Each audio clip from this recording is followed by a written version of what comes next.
ఇవాళ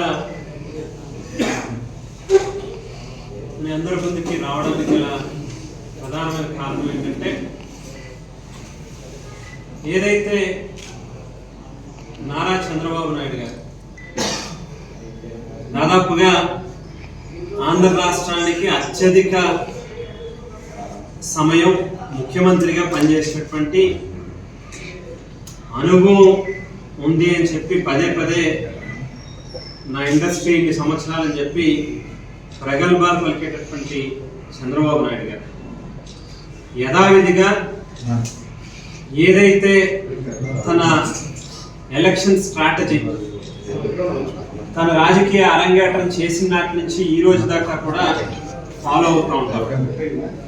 ఎన్నికలకు ముందు ఒక మాట చెప్తారు, ఎన్నికలు అయిపోయిన తర్వాత ఆ మాటకి ఎన్ని మడతలు పెట్టాలో ఆయన నాలుకకే ఎరుక. అదే పద్ధతిని 2024 ఎన్నికల్లో కూడా ఫాలో అవుతుంది. ఎన్నికలకు ముందు ఏదైతే ఆయన మాటలు చెప్పాడో, సూపర్ 6 అని కావచ్చు, సంపదని సృష్టిస్తానని చెప్పి చెప్పడం కావచ్చు, లేక ఏదైతే భవిష్యత్తు గ్యారంటీ అనేటువంటి ఒక కార్యక్రమాన్ని నిర్వహించారు.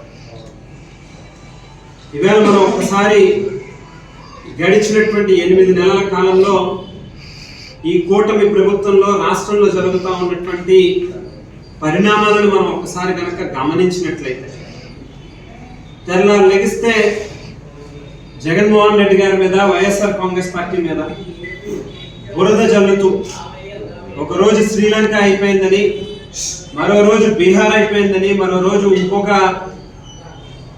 దేశాలతోని రాష్ట్రాలతోని పోలుస్తూ ఏదో ఆంధ్ర రాష్ట్రం అంతా కూడా తగలడిపోయినట్టుగా ప్రచారం చేసినటువంటి చంద్రబాబు నాయుడు గారు, ఇదే పవన్ కళ్యాణ్ గారు బీజేపీ నాయకులు ఈవేళ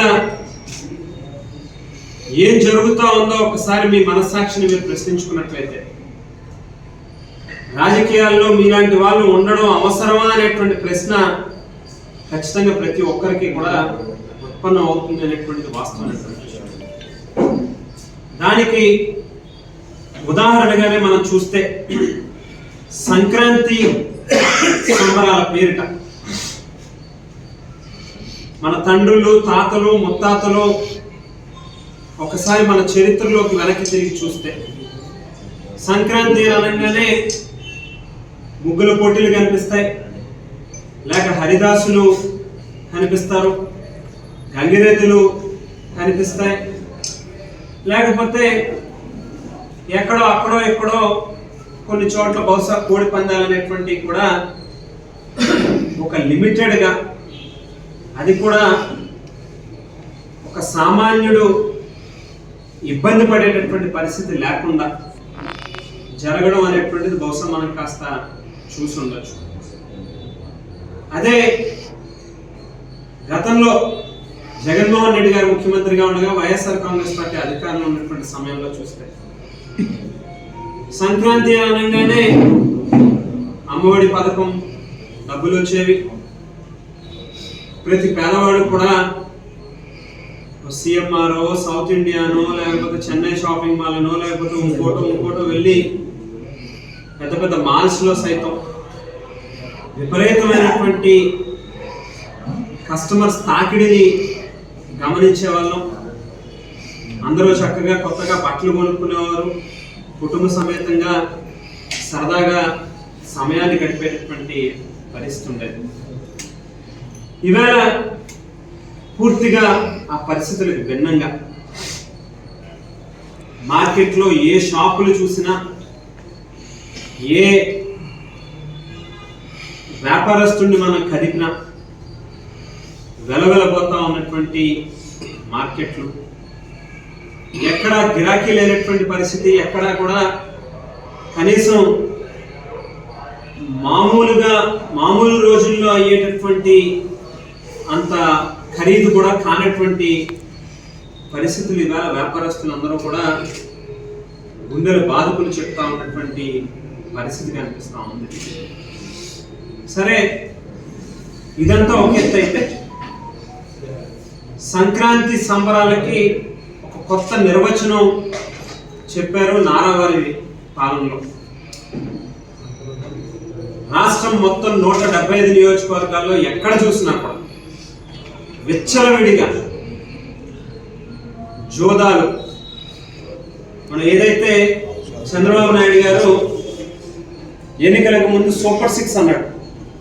సూపర్ 6 అంటే రైతులకి గతంలో ఏదైతే మేము 13,500 రూపాయలు ఇచ్చామో దానిని 20,000 రూపాయలకు పెంచుతామని అన్నారు. అమ్మఒడి ఏదైతే ఒక కుటుంబంలో ఎంతమంది పిల్లలు ఉన్నా ఒకరికి వర్తించేటట్టుగా ఆవేళ మేము ఏడాదికి 15,000 రూపాయలు చొప్పున ఇస్తే, మీరు ముగ్గురిని కనండి, నలుగురిని కనండి, 40 మందిని కనండి, అందరికీ కూడా తల్లికి వందనం పేరున ఒక్కొక్కరికి 15,000 రూపాయల చొప్పున ఇస్తాను అని చెప్పి ప్రచారం చేశారు. ఒక్కొక్క మహిళకి నెలకి 1,500 రూపాయల చొప్పున ఆర్థిక సాయాన్ని అందిస్తానని చెప్పి చెప్పారు. ఈ సూపర్ 6 కాస్త దేవుడికి ఎరుక మేనిఫెస్టో అటకెక్కింది. చంద్రబాబు నాయుడు గారు, పవన్ కళ్యాణ్ గారు, బీజేపీ నాయకుల యొక్క పాలనలో సూపర్ 6 యొక్క నిజమైన నిర్వచనం ఏంటి అని అంటే పేకాట, గుండాట, కోడి పందాలు,